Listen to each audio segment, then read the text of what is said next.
Sauf pour les cas de mise en copropriété et de copropriété insalubre, le DTG est une démarche volontaire fortement recommandée. Le DTG, c'est un dispositif global de relevé et d'analyse du bâti constitué de presque 300 points de contrôle en vue d'assurer son avenir. En somme, c'est un vrai plus pour les propriétaires, surtout ceux qui souhaitent vendre ou louer leurs biens, car c'est un véritable outil de pilotage. En effet, il permet tout d'abord une analyse économique, puisqu'il a pour but d'identifier et de prioriser les dépenses sur 10 ans, permettant ainsi de provisionner un budget et d'éviter les situations d'urgence nécessitant un dépannage coûteux.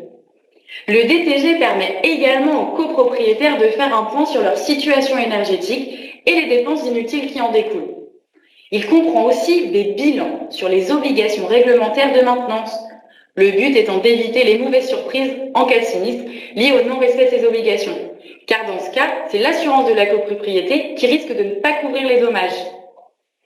C'est aussi un outil de mesure de santé financière d'une copropriété, en vue d'assurer la faisabilité des travaux, un nouvel atout pour séduire les acquéreurs en recherche d'un investissement pérenne.